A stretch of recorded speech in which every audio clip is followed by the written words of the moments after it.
at the end of the war, after Salzwedel, we moved to a little town, Brake, B-R-A-K-E, Germany. And it was a little south of Bremen. And it was on the Weser River. And so we took over. I was company commander by that time. Some months before that, I was made a company commander. And we took over a place that had been a German police training headquarters.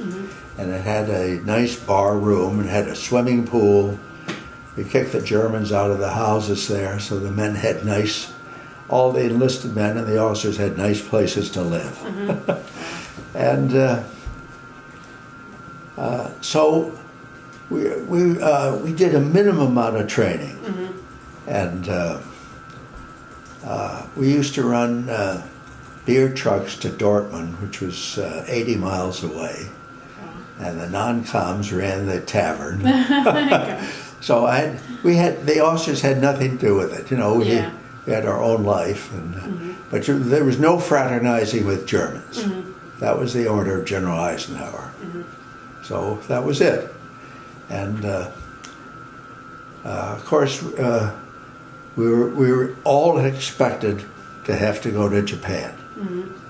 And luckily, the atomic bomb was exploded in August, so that saved the invasion of Japan, which would have cost just innumerable lives of both the Japanese and our own soldiers. And so luckily, at that time, I took a ship home. And that was very nice. It was great to be out of the war. Yeah. That was fantastic.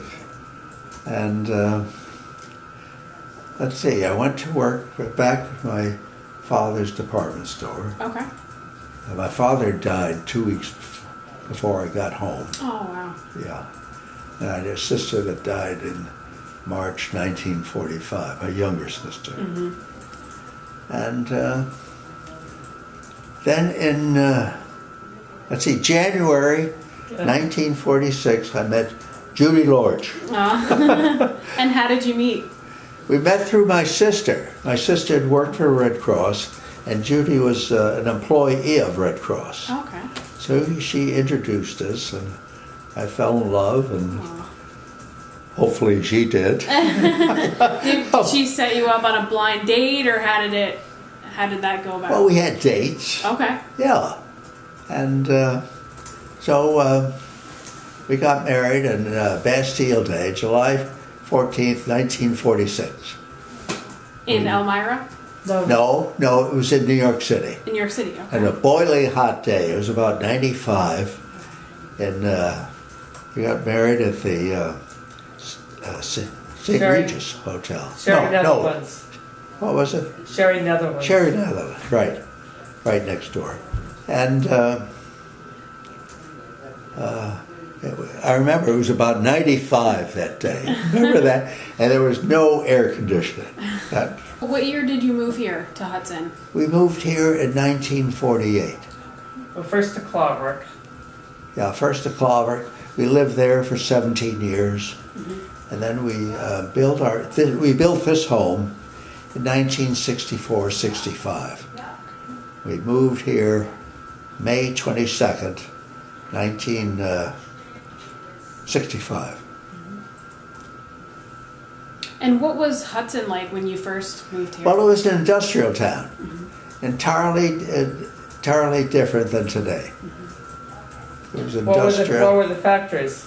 And factories. There was a cement plant here, Universal Match, V&O Press, and our company, Textile Byproducts. Wasn't that Canada Dry? A pocketbook factory, Caden Brothers, V&O Press. What would you say has made you stay together so long? What'd you say? What's the secret of staying together for so long? Well, it's love and give and take. You know, you can't always have your own way. Although I think my wife thinks I did have it. I don't know, you ask her. How would you describe your marriage, Judy? It was very enjoyable, and we were happy we could stay together this many years. One never knows how long it will be. What's your secret to living such a long life? Happy married life, great children, and I had just generally a very happy life. I was happy in business with Judy's father and her partner. Got along beautifully, and